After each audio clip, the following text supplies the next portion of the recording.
යමෙකුට අධිරුධිර පීඩනය තියෙනවා කියලා දැනගත්තම අපිට ලැබෙන පළමු උපදෙස තමයි ලුණු කන එක අඩු කරන්න කියන එක. ඇහුවම හරි සරලයි වගේ නේද? හැබැයි ඇත්තම කතාව ඒක නෙවෙයි. ලුණු කියන්නේ මේ ප්‍රශ්නයෙන් එක පොඩි කොටසක් විතරයි. හැමතිස්සෙම සෝඩියම් ගැනම විතරක් හිතන්න ගියොත් රුධිර පීඩනය වැඩි වෙන්න බලපාන ඇත්තම හේතු අපිට මග හැරෙන්න පුළුවන්.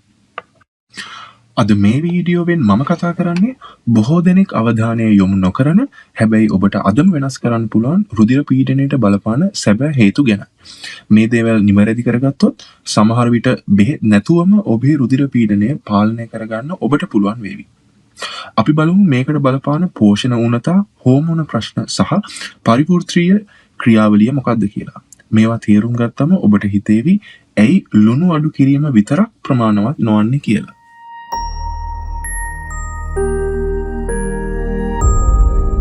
සෝඩියම් කරන්නේ රුධිරයට ජලය ඇදලා ගන්න එක. එතකොට රුධිර පරිමාණ වැඩි වෙලා පීඩනය ඉහළ යනවා. හැබැයි නිරෝගී ශරීරයක නම් වකුගඩු මගින් මේ අතිරික්ත සෝඩියම් සහ ජලය මුත්‍රා හරහා ඉක්මනින් පිට කරනවා. ඒ නිසායි සමහර අයට ඕනෑම ලුණු කෑමක් කෑවත් ප්‍රශ්නයක් නොවන්නේ. ඉතින් ඔබ ලුණු අඩු කරලා තවමත් රුධිර පීඩනය වැඩි නම් ඒකේ තේරුම ප්‍රශ්නය තියෙන්නේ ලුණු වල නෙවෙයි, ඔබේ ශරීරයේ ඒ ලුණු හසුරවන විදිහේ කියන එකයි.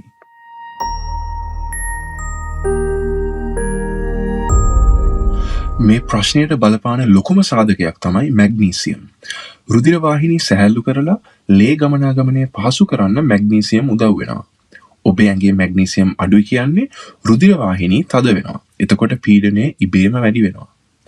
අද කාලේ මිනිසුන්ගෙන් භාගයකට වඩා වැඩි පිරිසකට මේ මැග්නීසියම් ඌනතාවය තියෙනවා. ඒකට ප්‍රධාන හේතුව පිරිපහදු කළ ධාන්‍ය සහ සීනි අධික කෑම. විශේෂයෙන්ම සීනි වැඩියෙන් කනකොට මුත්‍රා හරහා මැග්නීසියම් පිට වෙලා යනවා. ඒ වගේම අද කාලේ පසෙහි සරුසාර බව අඩු නිසා අපි කන එළවලු වලත් මැග්නීසියම් තියෙන ඉතාමත් අඩුවෙන්.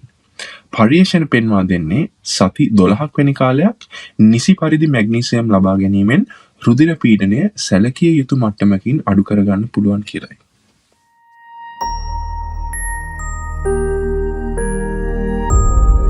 අපි ගොඩක් දෙනෙක් නොහිතන තවත් දෙයක් තමයි ඉන්සියුලින්. ඉන්සියුලින් මට්ටම ඉහළ යනකොට වකුගඩු වලට සෝඩියම් රඳවා ගන්න කියලා සංඥා ලැබෙනවා. අන්න ඒ නිසායි දියවැඩියාව හෝ බර වැඩි අයට අධි රුධිර පීඩනය ඇතිවන්නේ.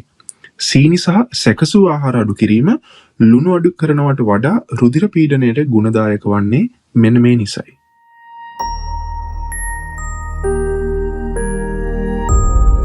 අනිත් වැදගත්ම කෙනා තමයි පොටෑසියම්. පොටෑසියම් කරන්නේ රුධිර වාහිනී ලිහිල් කරලා ඇඟේ තියෙන අතිරික්ත සෝඩියම් පිට කරන්න වකුගඩු වලට උදව් කරන එක. ඒ වගේම අපේ මානසික ආතතිය නිසා ඇතිවෙන සටන් හෝ පලායම, එහෙමත් නැත්නම් ෆ්ලයිට් or ෆයිට් කියන තත්ත්වය පාලනය කරන්නත් පොටෑසියම් වැදගත්. අල, බතල, තක්කාලි, නිවිති, කඩල සහ බෝංචි වැනි ආහාර වලින් ඔබට හොඳ පොටෑසියම් ප්‍රමාණයක් ලබා ගන්න පුළුවන්. අවසාන වශයෙන් මට කියන්න තියෙන්නේ ඔබේ රුධිර වාහිනී ස්ථිරවම තද වෙන්න කලින් මේ පෝෂණ සාධක ගැන සැලකිලිමත් වෙන්න. එතකොට අධි රුධිර පීඩනය පාලනය කරන එක හිතනවට වඩා ලේසි වෙයි. නිරෝගීව ඉන්න. අපි ඊළඟ වීඩියෝෙන් හමු වෙමු.